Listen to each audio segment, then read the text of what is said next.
આજરોજ 73માં પ્રજાસત્તાક દિનની ઉજવણી કરવામાં આવી. સુરત જિલ્લાના કામરેજ તાલુકાના ખોલવડ ગામના ડેપ્યુટી સરપંચ હારૂનભાઈ તેલી અને કામરેજ તાલુકા પંચાયતના સભ્ય એજાજ તેલી દ્વારા એક શામ શહીદો કે નામ કાર્યક્રમનું આયોજન કરવામાં આવ્યું, જેમાં મુખ્ય મહેમાન વરાછા વિધાનસભાના ધારાસભ્ય શ્રી કુમારભાઈ કાનાણી, સુરત મહાનગરપાલિકાના નરેન્દ્રભાઈ પાટીલ, સાથી ગુજરાતી ફિલ્મ એક્ટર મમતા સોની અને બોલીવુડ ફિલ્મ તેમજ ટેલિવિઝન એક્ટ્રેસ શિખા નાગપાલ હાજરી આપી હતી. આ કાર્યક્રમના શાળાના વિદ્યાર્થીઓ દ્વારા અલગ અલગ દેશભક્તિની કૃતિઓ રજૂ કરવામાં આવી હતી. સૌ કોઈને મંત્રમુગ્ધ કરી દીધા હતા.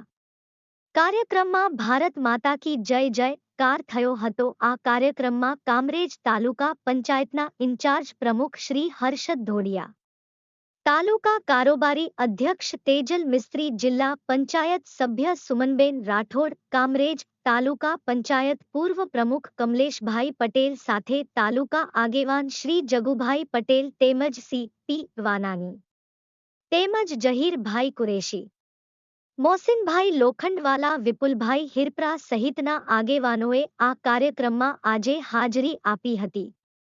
હજારોની સંખ્યામાં માતાઓ, બહેનો, બાળકો, વડીલો તેમજ ગામના આગેવાનો હાજર રહ્યા હતા અને મોટી સંખ્યામાં મહેરામણ ઉમટી પડ્યું હતું.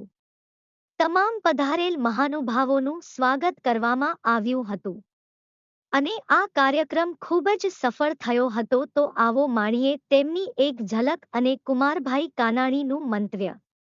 રિપોર્ટર કાકુ.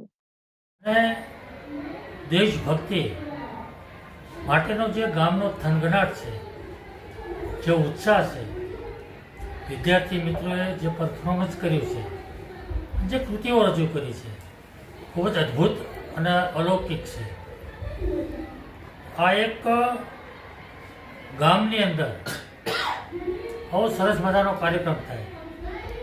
ખરેખર તો દરેક ગામના લોકોએ, સરપંચોએ આની ઉપરથી એક શીખ લઈ અને દરેક ગામમાં આવો માહોલ બને અને આવા કાર્યક્રમો થાય એ ખૂબ જરૂરી છે. આ દેશ 15મી ઓગસ્ટના 26મી જાન્યુઆરી જે આપણો રાષ્ટ્રીય તહેવાર છે, એ જે ધામધૂમથી ઉજવી રહ્યા છે, એ કેવી રીતે ઉજવવો જોઈએ એ જો જોવું હોય તો એક